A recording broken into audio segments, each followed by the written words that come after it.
Isa na siguro itong si Raffy Tulfo, mga kababayan, no? Sa pinakasalbahing tao. Oh, sa bansang ito, mga kababayan. Akalain nyo. Anya, ang tanging paraan lang daw, mga kababayan, naboboto siya ng yes para i-house arrest daw si Tatay Digong, mga kababayan. Ay kung mapapatunayan daw ni Duterte na talagang mayroong sakit siya.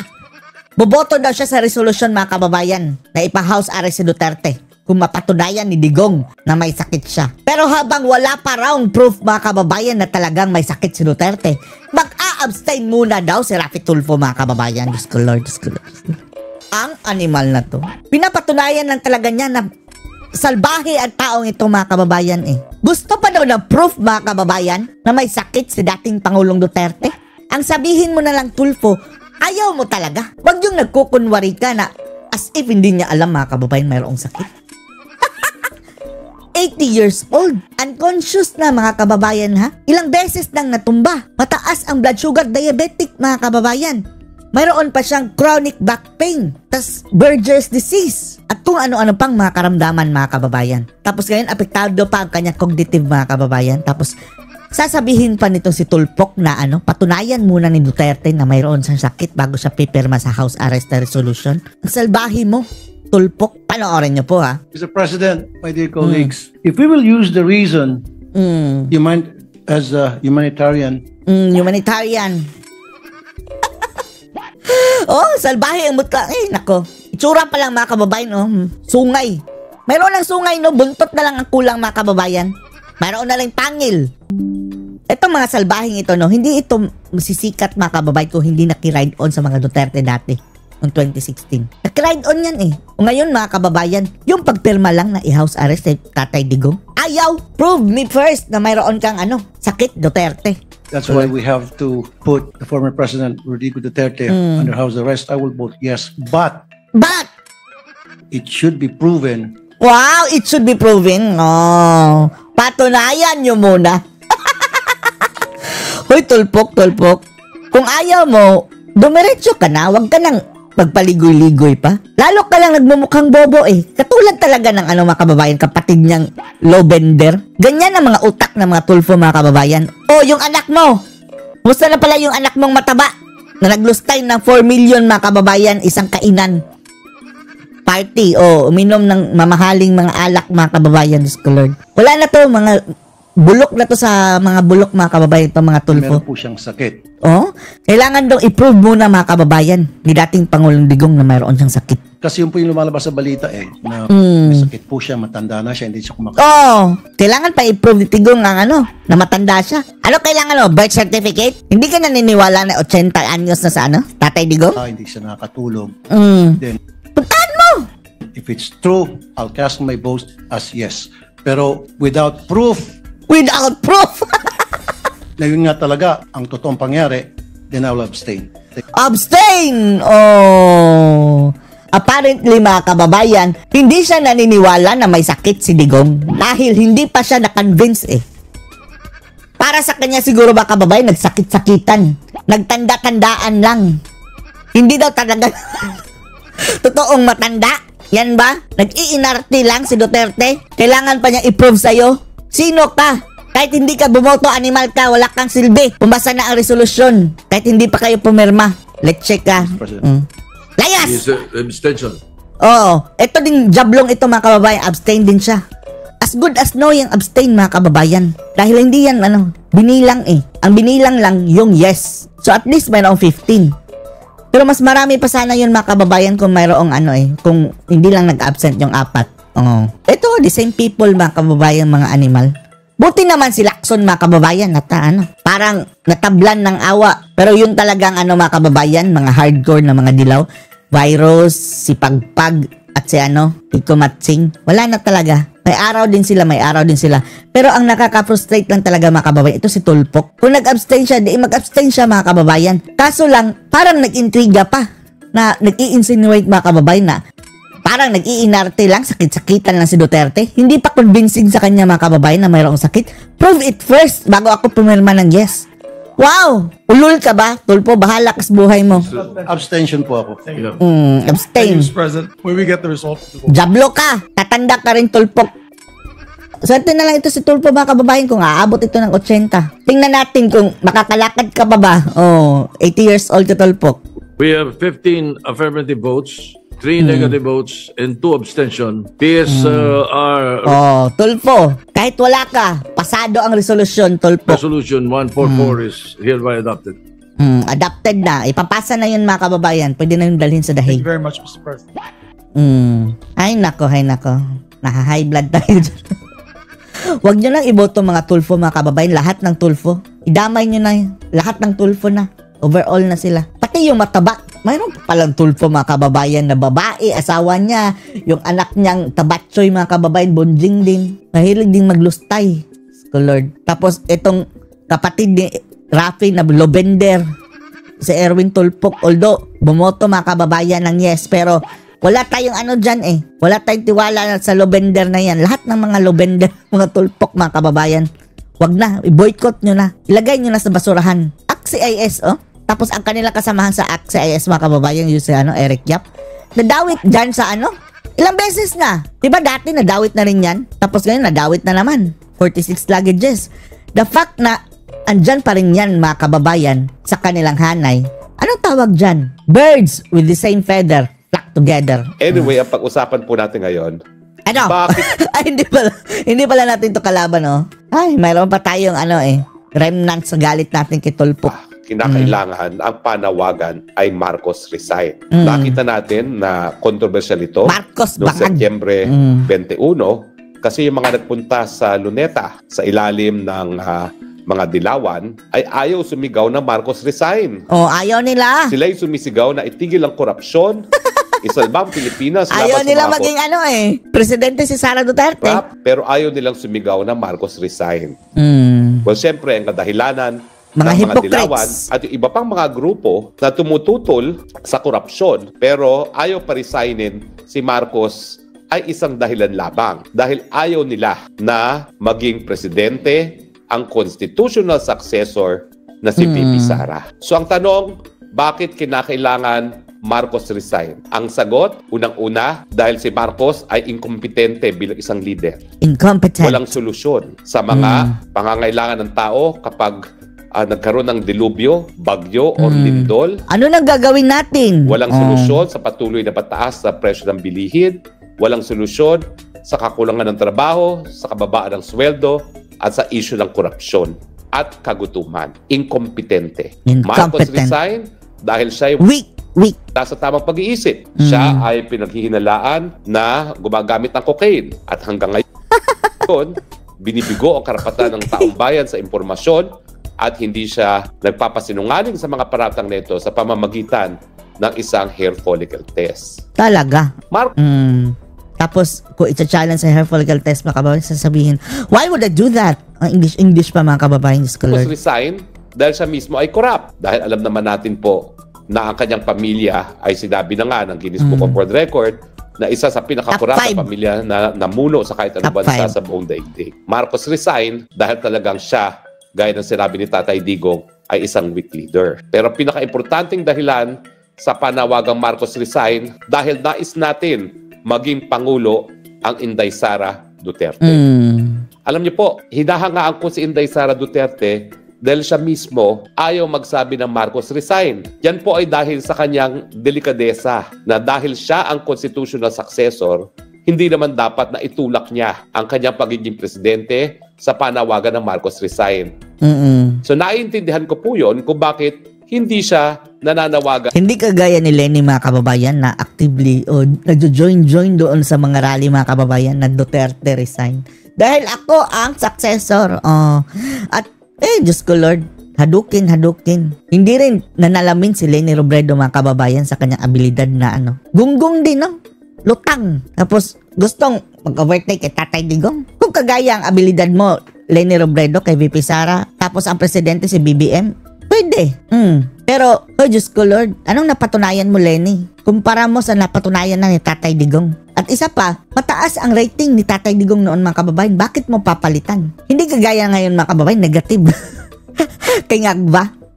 Tapos nabutata sila mga kababayan ng nung time na papalabas sila na tumaas daw ang rating. Galing -10 to +10. Lumindol, hindi kinagat ng mga tao, mga kababayan. Kawawa naman. Marcos resign dahil ayaw niyang itaas ang sarili niyang bangko dahil siya nga ang tatalagang susunod na presidente kung tuluyan na nga magbitiw si Marcos. Pero wag po natin isipin na yung delikadesa ni Inday Sara ay isang ebidensya ng vacuum in leadership. Hindi po. Alam na alam bilang abogada ni Inday Sara Duterte na kapag ang Marcos ay nawala sa posisyon, either dahil sa resignation, sa kamatayan, or sa sakit na hindi na siya makaka-recover, siya at siya lang ang pwede maging presidente. So sa kanya, bagamat talagang wala ng karapatan mamuno ang Marcos dahil sa pinatunayan niyang incompetence at kawalan ng tamang pag-iisip, hindi niya sasabihin yon, hindi manggagaling sa bibig niya yon dahil nga po sa delikadesa ni Inday Sara Duterte. Pero hindi po ibig sabihin yan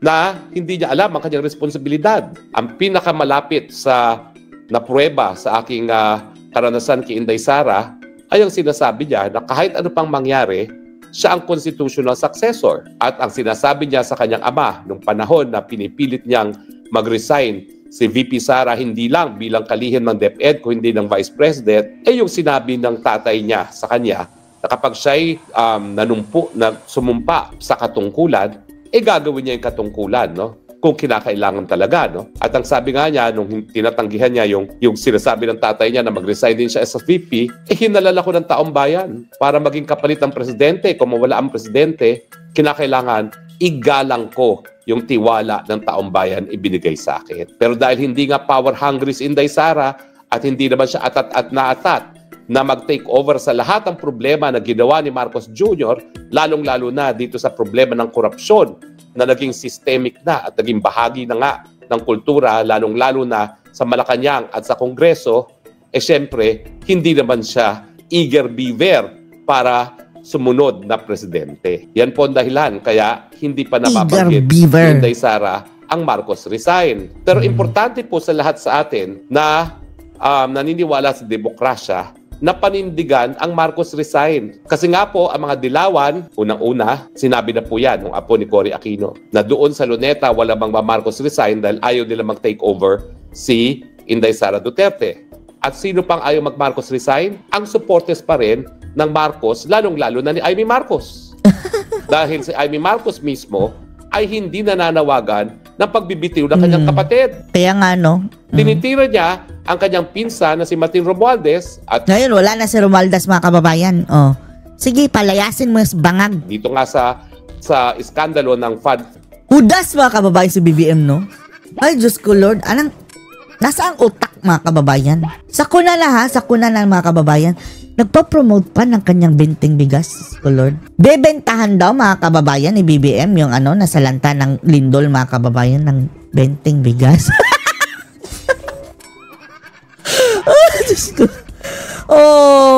Pati dyan, mga kababayan, ha? Hindi na lang binigay, mga kababayan, ng bigas.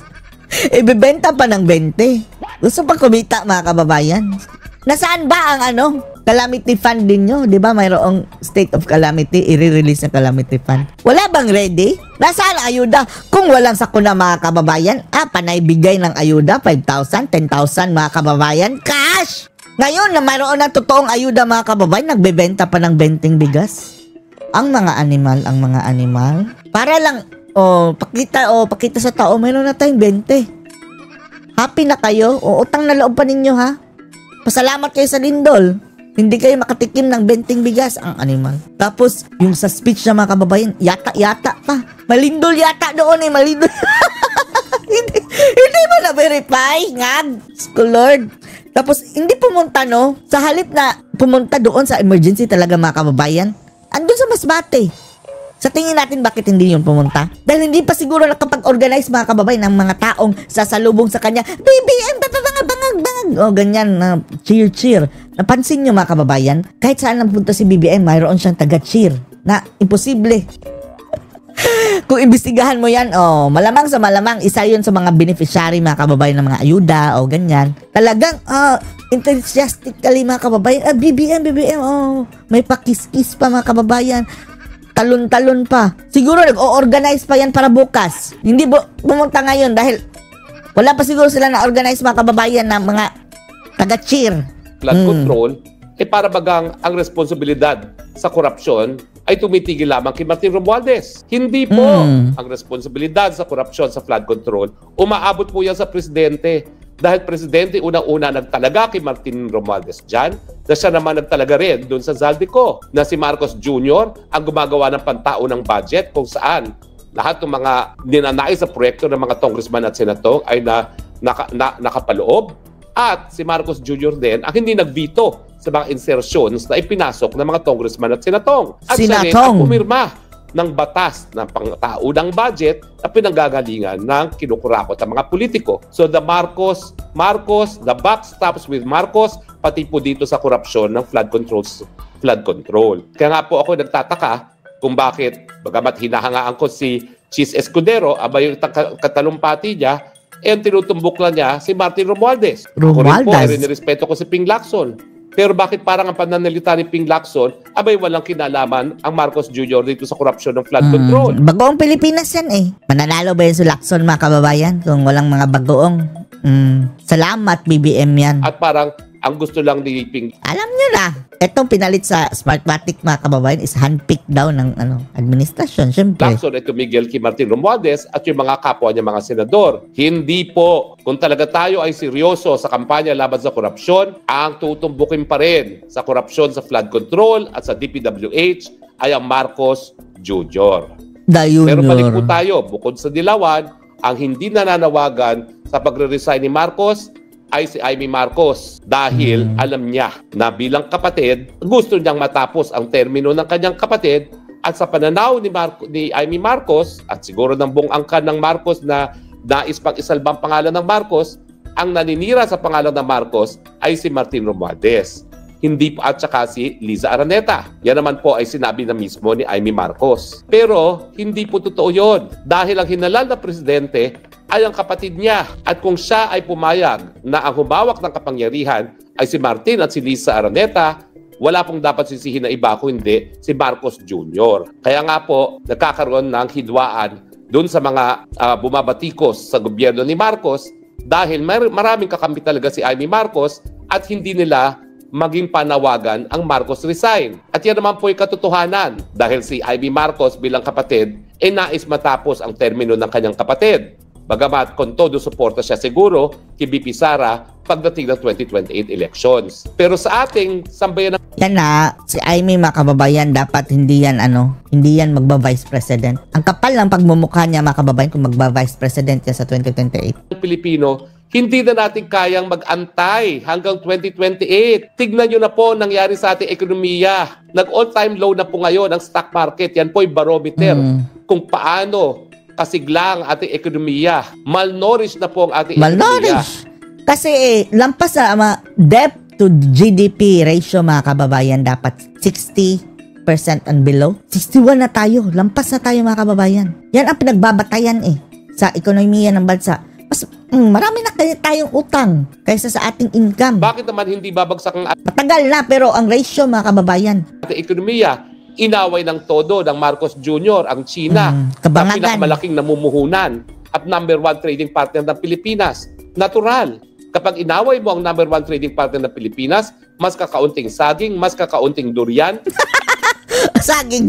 Speaking of saging, si Matching ang ating naisip na ang bibili ng China sa atin. At ngayon po, yun nga po. Di bali daw ang mga kababayan? Ubusin lahat ni Kiko lahat ng saging. Nangyari na. Bumibili na sila ng saging, ng durian, pati ng coconut sa Vietnam instead sa Pilipinas. At syempre, dahil inaaway natin ang numero 1 nagbibigay ng turista dito sa ating parte ng daigdig sa Southeast Asia, natural. Halos wala ng Chino na pumunta sa Pilipinas. Dahil nga po, sila sabihan na mismo ng gobyerno, wag na wag kayong pumunta sa Pilipinas dahil tatargeting kayo dyan bilang kalaban ng mga Pilipino. So kahit anong gawin ng ating kalihim ng Department of Tourism, kahit magkano pang gastos nila for tourist promotion, kapag sinasabihan ang mga Chino ng kanilang gobyerno na wag pumunta sa Pilipinas at hindi kayo ligtas dyan, walang mangyayari. Walang mangyayari. Now, meron pa pong mga pangatlo na ayaw sumigaw ng Marcos resign. Ito po, yung mga ayaw BP Sara, pero ayaw din kay Marcos at ang gusto,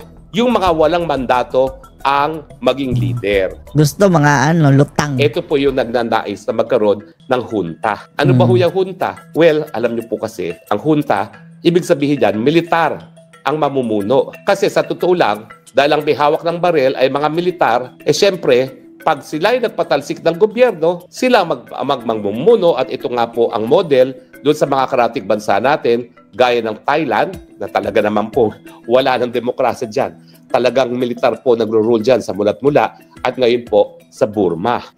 So, bakit? Thailand at Burma? Marshalo pala dyan mga kababayan. Ayaw ng mga pro-junta si BP Sara. Kasi ayaw nila si BP Sara, full stop. Ayaw nila sa Duterte. Karamihan ng supporters dito sa junta ay mga militar na talaga naman ang pag-iisip ay pabor sa mga Amerikano. Sila yung mga amboys na sa ating militar. Sila po talaga bilang kabahagi ng hukbong sandata siguro ay talagang hindi na masikmura ang korupsyon. Pero dahil sa kanilang brainwashing na ang tanging magsasalba sa ating bayan ay ang mga Amerikano, ayaw nilang isang Duterte dahil ang perception nila ang Duterte ay papanig sa China at hindi sa Estados Unidos. Hindi naman nila naiisip na kapag pumanig ang Pilipinas sa China, lalong-lalo na pagdating sa ekonomiya at sa turismo, yan ay dahil magdudulot ito na mas maraming pagkain sa hapagkainan ng mga Pilipinong mga pamilya.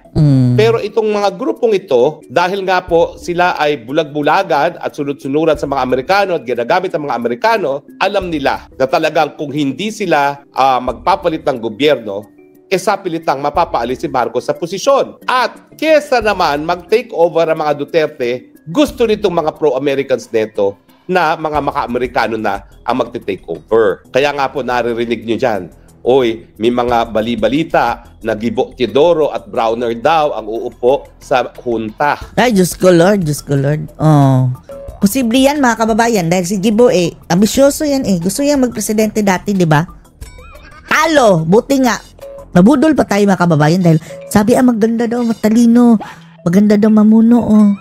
Dati nakaboto tayo kay Gibo. Yung kalaban niya si si Nabillar at saka si Panot. Walang iba Dati pa lang ayaw ko na ng Panot mga kababayan. Aquino. Tapos yung kalaban niya si Villar. Grabe ding nun. Issue ng, di ba? Sige, Gibo na lang. Ay, Diyos ko, lumabas ang totoong baho mga kababayan. Ngayon, siya ang uupo kung may junta. Nako, wag po natin silang hayaang magtago. Same pa rin, alisin si Marcos, ipalit si Gibo, pareho lang. Ay, kabalahibong pusa, mga kababayan. Sa kanilang maitim na plano. Dahil importante pa rin po na kung magkakaroon ng bagong gobyerno, dapat meron pa rin basbas ng taong bayan. That's how democracy works. Hindi po pwedeng mamuno ang walang mga mandato. Kaya nga po ako, miski ako ay nahalal na nung minsan, rinirespeto ko rin po ang mga taong ina-appoint ng presidente kasi after all, ang mga appointee sa presidente ay beneficiary ng mandato ng taong bayan. At sa demokrasya, ang importante, yung mandato na nanggaling sa taong bayan na ikaw ay po pwedeng mamuno. So makikita natin po malinaw. 3 pwersa po ang tututol sa Marcos resign. Siguro 4. Marami. Si Marcos Jr. Pero pareho lang balahibo nila lahat. Jr. mismo. Si Ferdinand, si Martin Romualdez at si Zaldico at si Lisa Araneta Marcos dahil gusto nilang magpatuloy ang kanilang bonanza. Bonanza! Pangalawa, yung si Amy Marcos dahil kapatid niya si Marcos Jr. Pangatlo, mga dilawan kasi anyone but another Duterte. Pang-apat, yung mga nais mamuno na walang kakayahang manalo pero suportado ng mga dayuhan na hindi rin katanggap-tanggap sa kanila ang Duterte, lalong-lalo na yung mga maka-Amerikano. Sila po ang dahilan kung bakit sisigaw sila na itigil na ang korupsyon, tama na, sobra na ang korupsyon, pero hindi nila sasabihin ang Marcos resign. Hindi po pwede yun. Dahil kung dapat matigil na ang korupsyon at ang pagtigil ng korupsyon ay paninipa kay Marcos, kinakailangan ang ipapalit ay meron din mandato na galing sa taong bayan at iisa lang po ang ganyang merong mandato. Wala pong iba. Si VP Sara Duterte. So dun sa mga nangangarap na magkaroon ng kapangyarihan na walang mandato, itigil nyo na po yan. Kung gusto niyo po, pumasok kayo sa larangan din ng politika. Dahil napatunayan naman po ni Presidente Duterte once and for all, hindi mo kinakailangan maging mayaman, hindi mo kinakailangan maging sikat, dahil pag ikaw naman talaga ay meron track record sa paninilbihan at merong katapatan at may paninindigan laban sa korupsyon, ikaw naman ay bibigyan ng basbas ng taong bayan. Basbas ng taong bayan. Na pagiging presidente ni PRRD. Siya po itong makbo noong 2016, walang malaking budget, walang magagarang mga TV advertisement. Lahat ng advertisement po doon, pinaghatian ni Marojas at ni Jojo Buynay. May kaunti nga si Miriam, pero si Tatay Digong halos wala. Ang naalala ko lang na advertisement doon, si Tatay Digong nagsasalita katabi ang Philippine flag. At ang nangangampanya sa kanya ay sa larangan lamang ng social media na walang gastos sa mga panahon na yon. Dati, ngayon, mahal na rin ang internet advertising. No? Pero wala namang kaduda-duda sa akin na marami doon sa mga gustong magkaroon ng junta na lang ay nagmamahal din sa bayan. At ang iniisip nga nila, hindi na po pwedeng ipaabaya ang pagbabago, ang paano yan? Sige bo. tunay na pagbabago sa mga politiko. Dahil nga sa ating karanasan na talaga namang napakawawalang yan na ating mga politiko. Pero hindi po pwede na pagnanais lang na magsilbi at pagmamahal sa bayan. Sa demokrasya, hindi po yan naging demokrasya kung walang basbas ng taong bayan. Kaya aking panawagan, doon sa mga nagnanais sa tunay ng pagbabago, wag na po kayo mag-isip ng hunta-hunta. Bigyan naman po natin ng pagkakataon ang Inday Sara Duterte dahil nakita nyo naman po na sa 3 taon na siya naging presidente, pinukul na, binato na, inapina, nakatayo pa rin, wala pa rin dungis. At pagkamat pilit na binabato ng putik, wala naman pong putik na tumatama sa kanya. Dahil hanggang ngayon, wala naman pong makakaprueba na kahit anong korupsyon laban kay BP Sara. Correct. Hayaan na po natin na nagdesisyon ang 32 million na siya ang dapat sumunod na presidente pag mawala na ang Marcos Jr. na kinasusuklaman na nating lahat. Mga dilawan, please lang, kapag kayo ay nagnais na tanggalin si Marcos at hindi mag-take over si Inday Sara, ibabasura nyo ang 1987 Constitution na naging legacy. Gusto nila stop election. Ano kayo sineswerte? Gumagawa-gawa kayo ng sariling rules. Entitled talaga itong mga dilaw, mga kababayan, no? Stop election. Ang nasa Constitution, ang Vice President, ang papalit. Cory Aquino sa mamamayang Pilipino. Bakit nyo gagawin yon? Ang tanging pamamaraan para wag makaupo si Inday Sara bilang successful kung mawala si Marcos, kung babaliwalain ang 87 Constitution. Payag ba kayo? Naging kontribusyon ni Tita Cory sa atin, ang ating 87 Constitution, ay papawalang visa. Ikaw, Mr. D, na apo mismo ni Tita Cory, kung masusunod ang gusto mo na mawawala si Marcos at hindi magte-take over si Inday Sara Duterte, ang tanging pamamaraan dyan ay kung babaliwalain ang Cory Aquino Constitution. Gusto mo ba yan? Pinatay na nga ang lolo mo ng mga Marcoses. Tapos ngayon, dahil sa kagustuhan mo na mawala ang mga Marcoses at ayaw mo sa mga sama-samang babangag. So nga. Mababaliwala rin yung number 1 na kontribusyon ni Cory Aquino, yung demokrasya natin sa pamamagitan ng 87 Constitution. Ay, nako. Wala tayong mapipili dati, mga kababayan. Nag-aaway ang dalawang mga hudas, mga buhaya sa lipunan, Aquino versus Marcos. Kung kayong mga dilawan ay talagang tunay na nagmamahal kay Cory Aquino at binibigyan ng importansya ang demokrasya, maninindigan po kayo in support of the Constitution na ipinaglaban ni Cory Aquino laban nga dun sa diktador na Marcos Sr. I hope we have become very clear on this matter. Kung talagang kayo ay nagsusuporta sa demokrasya, kung talagang kayo ay sumusuporta sa mga naging sakripisyo ni Ninoy Aquino at ni Cory Aquino, hindi nyo babaliwalain ang 1987 Constitution at re-respetuhin ang probisyon na kapag nag-resign o nawala na si Marcos sa pwesto, ang dapat na pumalit. Wala nang iba kung hindi ang VP Sara Duterte and Philippines. Let's do it now! Dahil 2028 is too late. Nakikita na po natin yan sa ekonomiya, nakikita na po natin yan sa ating pangtaonang budget. Wala na po tayong kinabukasan sa 2028. Kung magre-resign si Bangag ngayon, mga kababayan, mas mabuti. Mag-resign ka na lang, Ngag. I-save mo yung bansa from yourself. Kung aantayin pa natin ang 2028 bago ba palitan ang presidente na walang ideya kung paano maging presidente. Ano nang gagawin natin? Oh.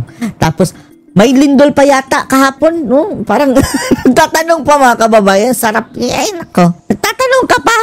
Maraming salamat po sa... Tapos, ang ano niya mga kababayan, response, i-assess muna natin kung ano ang mga damage. Ay, nako. Kung talagang seryoso ka mga kababayan, mobilize lahat. Kumilos kayo lahat. Una pa, assess bago tulong. Diyos ko, Lord. Patuloy na pagtangkilik, ha? Ito po yung spokes ng bayan. Kita nyo na, ang daming namatay. 60 plus na. Oh. I love you, Philippines. I love you. Baka magka-I love youhan pa kami ni Rocky dito. Anong masasabi nyo dito? Post your comments below.